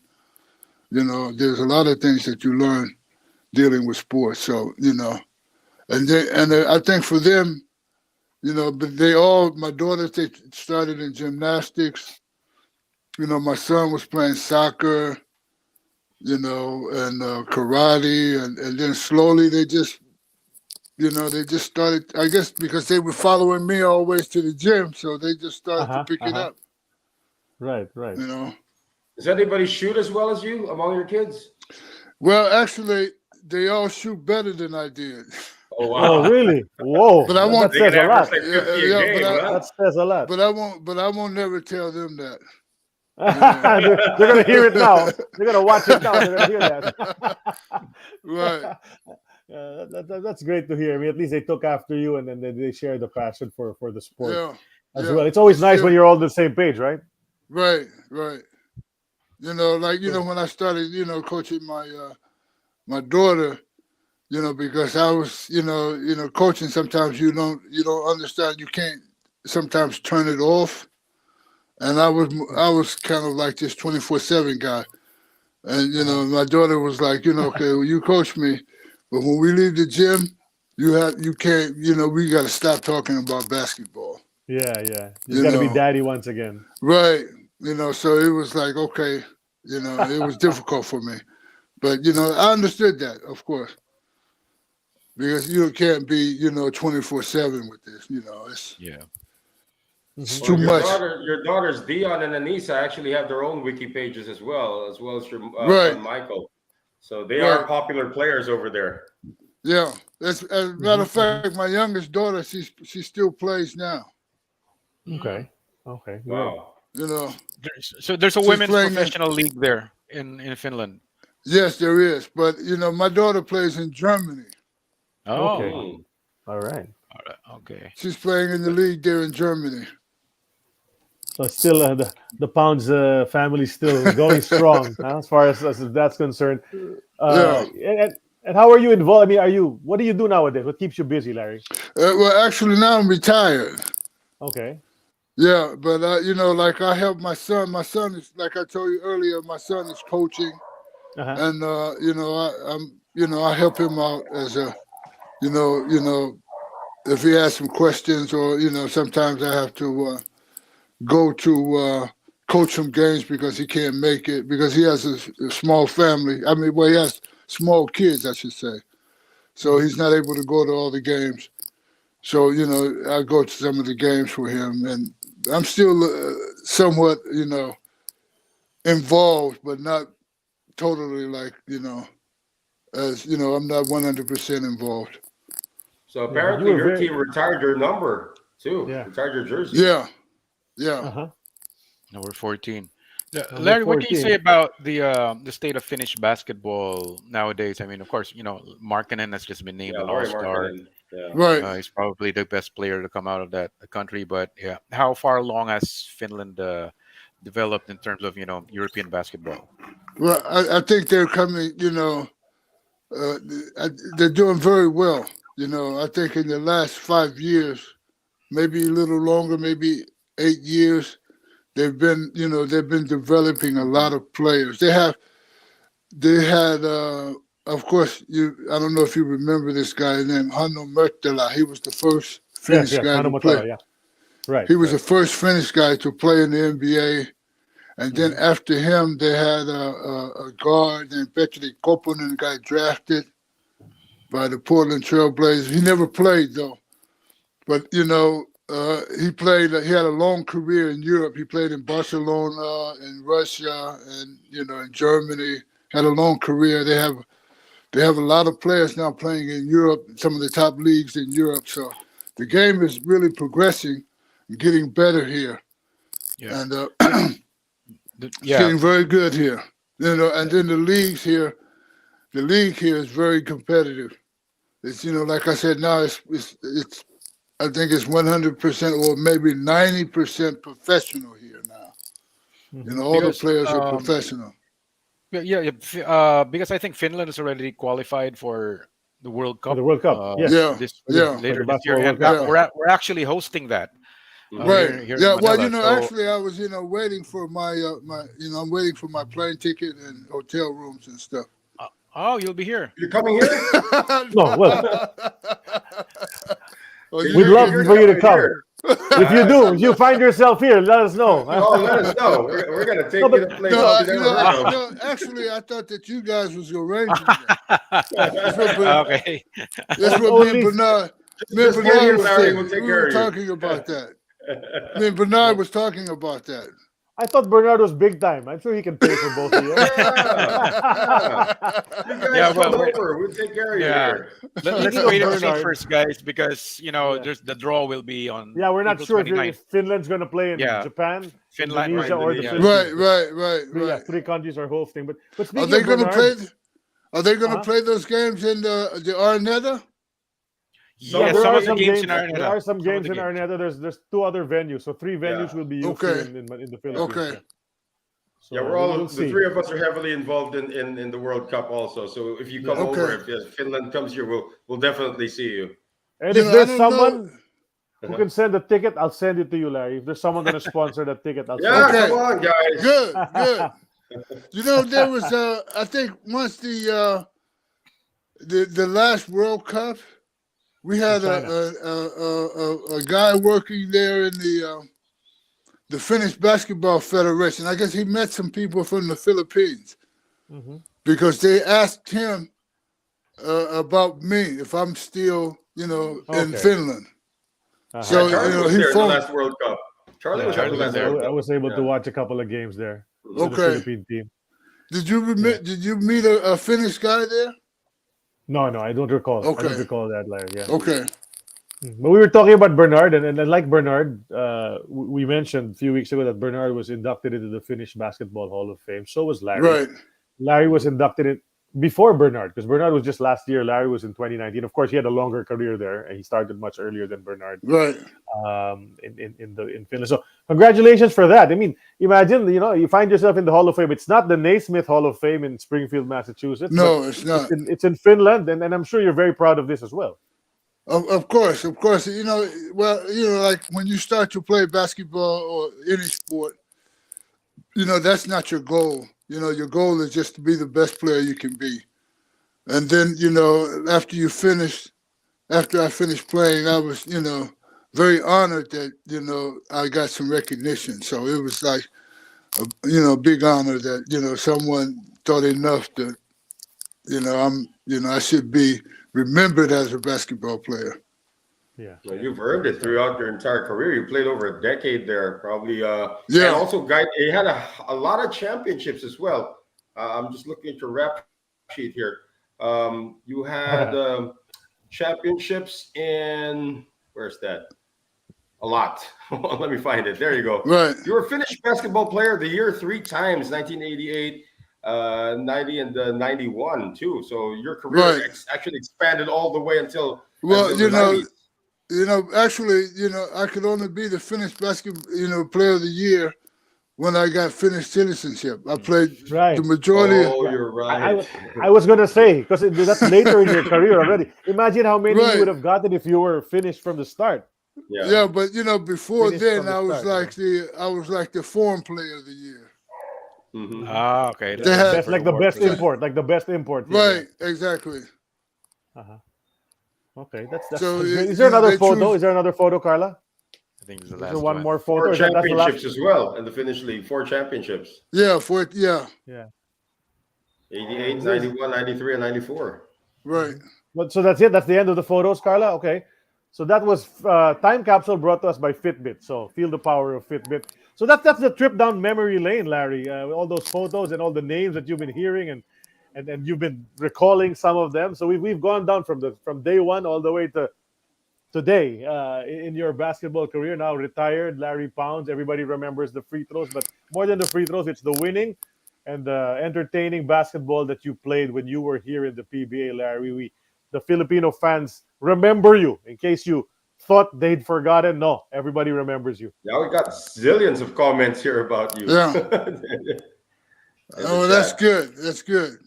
So, guys, anything to add as far as questions are concerned before we get into our final segments? No, we can go to the final segments right now. Okay, Larry. So we're going to enter what we call the Twilight Zone. This means our show is about to end, and because we've gone through the whole story, but there's some other questions we'd like to ask. The first part of the Twilight Zone is a segment called X's or O's. It's brought to us by hinalabanstore.com, Hinalaban Farms. Check them out on Lazada and Shopee for adlai and coffee. Okay, X's or O's is I'm just going to give you a list of choices, Larry. Just tell me which one is your choice. You don't have to explain which one, why you chose that. Just tell me which one is your choice. It's a list of things. Okay, number 1, Yoyong Martires or Jho Jho de Guzman? Yo-Yo. Yoyong, okay. Yoyong, okay. Ira Terrell or Otto Moore? Otto Moore. Otto Moore, okay. 1979 Royal Tru-Orange Championship or 1980 Nicholas Studley Championship? Royal Tru-Orange. Okay, Royal Tru-Orange. Okay. How about Coach Edo Campo or Coach Feli Fajardo with Tefilin? Edo Campo. Edo Campo, okay. Richie Hawthorne or Ollie Matson? Ollie Matson. Oh, these are teammates at Nicholas Studley, right? Okay. Right. Ron Richardson or Kenny Tyler? Kenny Tyler. Kenny Tyler. Larry Moffett or Larry Spicer? Spicer. There were 3 Larrys on that team. Is that crazy? Yeah. I remember Spicer, though. What would the coach say? Spicer, Moffett, Pounds, because he can't call you Larry. All 3 of you are going to look Larry, Larry, and Larry. Right. Okay. But they call me LP. Okay. Okay. That's my dad's name. That's my dad's name. That's His birthday today. Happy birthday. LP. Happy birthday to Charlie Chan. Yeah. They call him LP. Everything's interconnected now. Yeah. Okay. Andrew Fields or Bruce Sky King? Oh, that's a difficult one. Andrew Fields. Okay, Andy. Andy gets that. Defense or offense? Offense. Offense, of course. Running the break or running the fast break or slowing it down? Running the fast break. Running the fast break, okay. Scoring from the outside or inside the paint? Scoring from the outside. From the outside. Okay, that's you for sure. Celtics or Lakers? Lakers. Of course, Cali Oh, guy, man. guys. Sorry, these two guys are Celtic fans. I'm a Laker fan, so Yeah. we're He on the should have they- played for the Right. Celtics if he didn't get injured. Right. yeah. Almost. 1975 NBA draft. David Thompson or World B. Free? David Thompson. David He changed the Thompson. game. Okay. Skywalker. How about some big guys from the 1975 NBA draft? Marvin Webster, Daryl Dawkins, or Alvin Adams? Dale Dawkins. Daryl Chocolate Dawkins, double D. Thunder. We talked about him last Thunder. week because our guest last week played for Daryl Dawkins in the U.S. Is Yeah. that He right? was a coach. Yeah. Yeah. The USBL. You know, the but USBL. actually, I played against Dale Dawkins when he played in Italy. He played in Milan. That's right. That's right. Tracer Milan. Right. Okay. Remember, Filipino players, Atoy Ko or Sonny Jaworski? I would say Jaworski. Jaworski, okay. Crispa or Toyota? Toyota. Toyota. Yes, sir. Because you beat them in the finals, so I remember that. Okay, let's show the first photo, Carla. Oh, Al yeah. Pacino or Robert De Niro? De Niro. De Niro wins this one. And the last one, you have to make a choice here. Let's show Yeah. the photo. Yeah. Which one? Who of these three? Jacqueline Smith, Kate Farrah Jackson? Fawcett, or Kate Jackson? Jacqueline Smith. Oh, yeah. Jacqueline Smith. How You're with about you, Noel on Sid? that. How about you, Sid? I've always been a Farrah Fawcett guy. You like blondes. You like Yeah. a blonde. Blondes. The iconic poster. Yeah, the iconic poster that I was know on the the walls poster you're talking about. of I many know that teenagers. poster of Yeah. Farrah Fawcett. I will say, because my name's Charlie, I'll take all of them. They're my angels. Yeah. Right? So No, you take Bosley. I'll take the three of them, and then I'll take Cheryl Ladd, who came in later. I'll take Shelly Hack. I'll take Tanya Roberts. Tanya Roberts. I'm okay with all of them, no problem. So They they're are my Charlie's right? angels. Yes, sir. That's right. So that's X's or O's. That's X's or O's for episode 162 of Okay. AEOB. I'll pass it on to Noel. Yeah, our next segment is called Seryoso Tanong, brought to us by Seryoso Chili Garlic. And I'm sure there it is. Delicious, aromatic, and crispy chili garlic bits in pure coconut oil made with natural, locally sourced products, no salt. That's the most important for people our age. No preservatives, no artificial flavorings, no salt. And itong chili garlic na seryoso maanghang at kaya kayo paglaban, di gaya ng Expo. I just said a lot of things in Filipino that, of course, you wouldn't understand. But here's my seryoso tanong. It's a serious question. How come you never came back to the Philippines despite your success here? Well, actually, you know, the number one reason is that I never got any offers to come back. Okay. You know, that's the number one reason. You know, I saw Edo Campo in California, and you know, he saw me play, and he was like, "Oh, Larry, you still got that shot?" I was like, "Yeah, well, you know, I don't know if he was still coaching, but yeah, just because, you know." And then also, there was a lot of turmoil there about that around that time. So Yeah. Political turmoil, yeah. Yeah. Economic turmoil. right, Well, yeah, I think another reason would be after you guys left after the 81 season, the height limit for imports was right, Yeah. Lowered. lowered to around 6'5". okay, So okay. yeah, so So that that's could be maybe another reason, right? That's Yeah. right. We Because didn't that, you know, really they have, had that limit. They had that limit when I was there. That, you know, they had certain teams could have players, Right, you right. know, The handicap, a the little handicap. bigger, right? Yeah. Yeah. Two And teams some with two teams, some 7-footers. teams couldn't play two guys at the same time. Some Yeah, teams could yeah. just Yeah. play one import at Yeah, a time. There was right. also a Yeah. time that was the thing. Right. That was when the PBA was still innovating. Yeah. Okay. But if you Down got at if 6'5", you got yeah. offers, Larry, you would have considered them for sure, right? To come back to the Of course, of course. Yeah, Uh-huh. yeah. Yeah. What is it Because of about all the success. Philippines? If I may just follow up on that question, what is it about the Philippines that you fell in love with? Well, actually, you know, I think that, you know, the Filipinos, they were very, very warm people. You know, I enjoyed myself there in the Philippines. You know, everybody was helpful. All my teammates were very nice. And I think all around the people there were very nice. And plus, basketball there was very, very popular. So that's another reason I liked it. Basketball there is like it's the number one sport. So Well, we hope to see you in the future.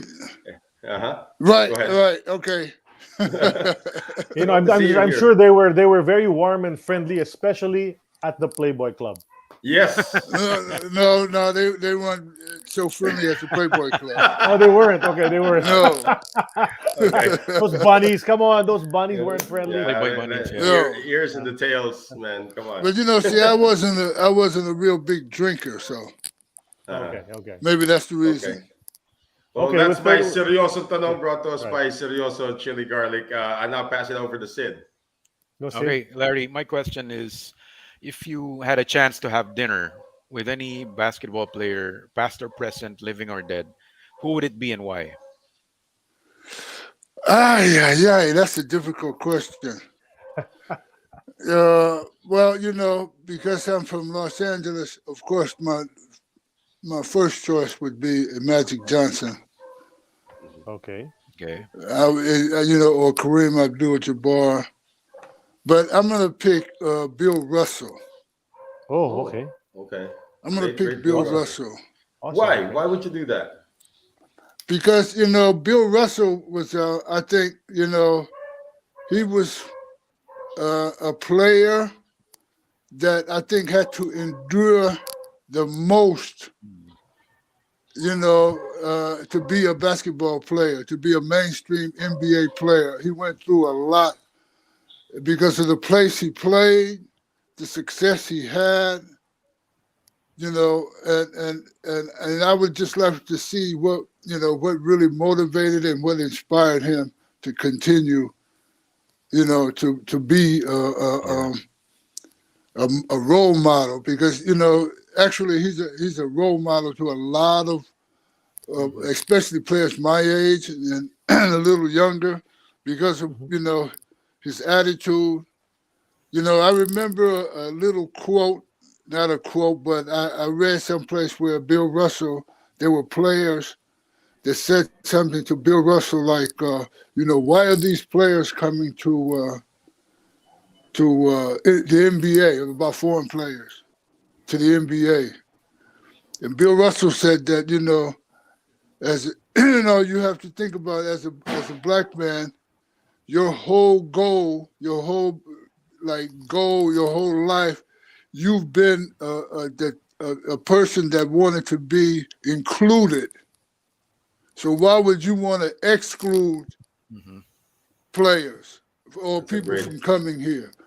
And that, to me, that was, very, I remember that. So, it was like, this guy is very, very, he went through a lot, and he was trying to do everything the right way. Right. Great answer. Yeah. That's great. Rest in peace, Bill Russell. Yeah. Yeah. Civil rights advocate as well. His number has been retired. His number's been retired. But he was, to me, he was a very innovative player.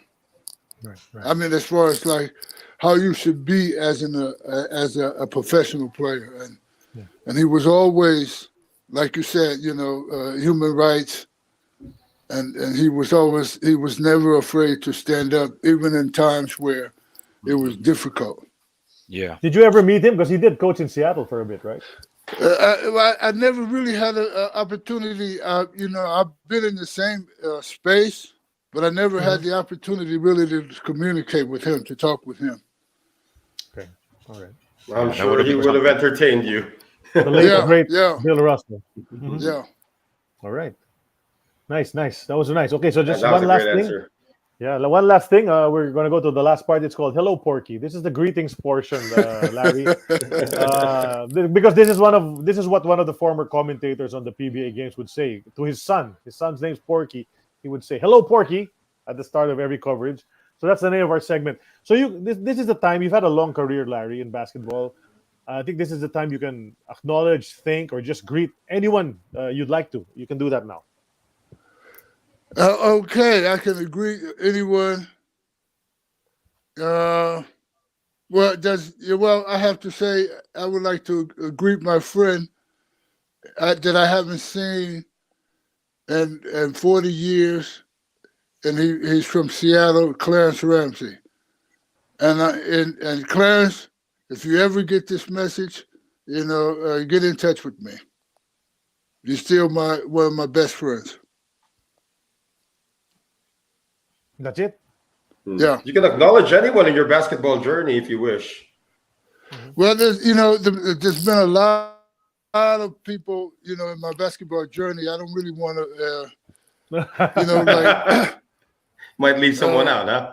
Yeah, I don't really want to leave anybody out. But, my coaches, like my high school coach was, I think, the biggest influence in my basketball career.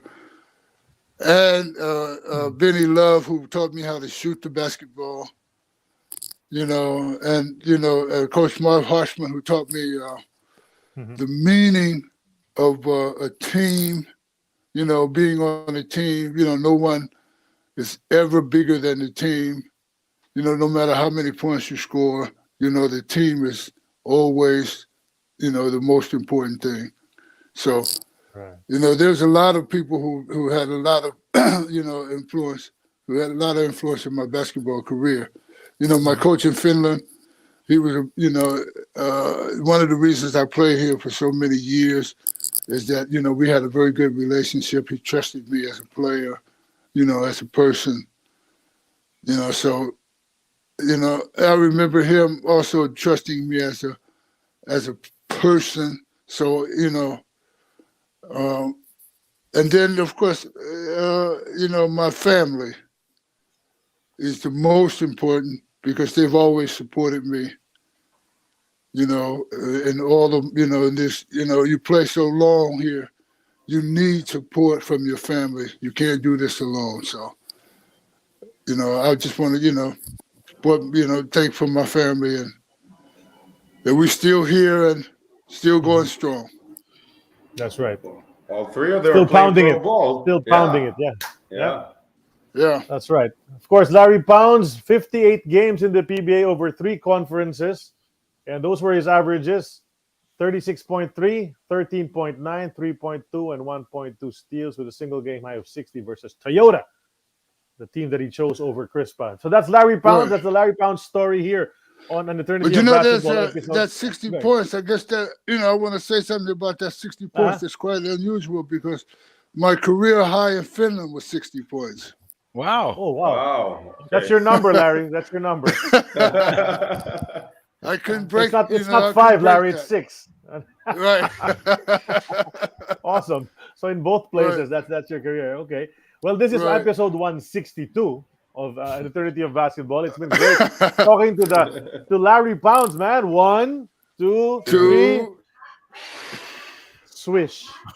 Swish.